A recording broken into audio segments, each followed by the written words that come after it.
Outside the desert city of Pathos, Elias Dorgomir looked up into the afternoon sky, watching as 3 carnelian dragons played hide-and-seek in the darkening clouds. He marvelled at the dragons' grace and beauty.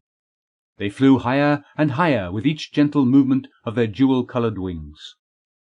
Even from a distance, Elias could see that all 3 were wild, adolescent females, less than a year old, but already old enough to have a dragonstone prominently displayed at the base of their throats. He smiled. These 3 dragons would be added to next year's census. Creating the yearly census of dragons was one of Elias's proudest achievements. The dragon race had made a spectacular recovery from near extinction during the last decade.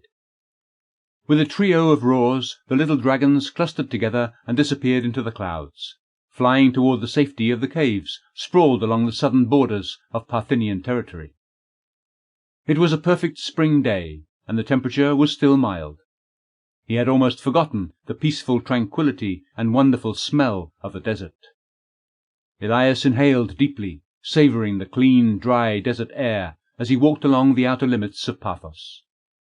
He had been away for years, returning only sporadically while working as a travelling healer throughout the kingdom.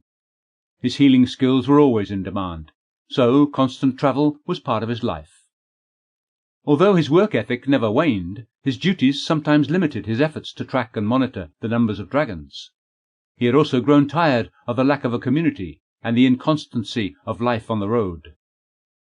Striding over the rippled dunes soothed and comforted him. Despite the harsh weather of the Death Sands, the desert was his refuge, and he loved the wild peacefulness of it.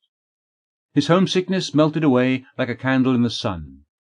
10 years of almost constant travel, and now he was finally back home. Just days ago he had celebrated his 25th birthday. His years seemed to dissolve away in all he had seen and done. Deep in his soul he'd always known that he would return to the desert. He dearly hoped he was home for good. He walked until he reached the gates of Pathos, where he picked up the faint smell of burning camel dung, evidence of nomads nearby. Elias couldn't see their tents, but he knew that they were near the city, since it was one of the few places in the central desert with a safe water supply. A small herd of camels trotted lazily outside the city, grazing on dry grass and shrubs.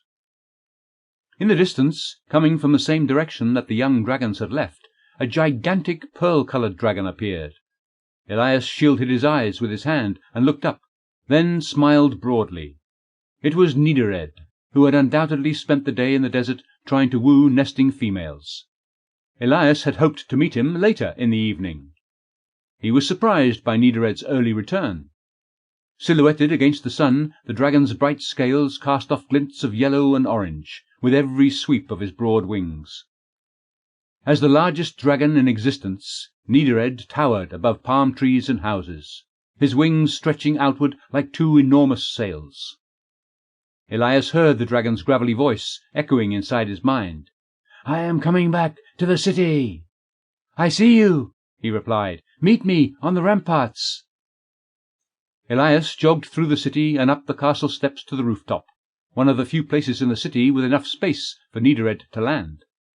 He briefly saluted the guards at the fortress steps, then rushed up the stairs and waited. The huge white dragon landed with a thud, stumbling a bit before righting himself.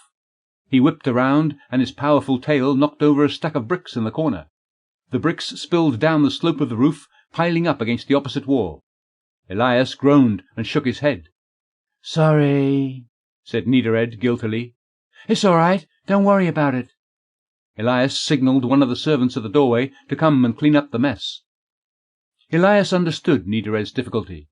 Everything about him, from his enormous bulk to his thrashing tail, everything made being around humans difficult.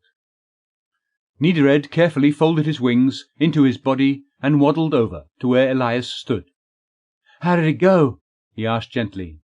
Based on the telepathic feelings he had been receiving from Nidored all day, he already knew the answer. Nidored's shoulders slumped. "The females rejected me. All of them, young and old. I don't understand. I show as much enthusiasm as any other male,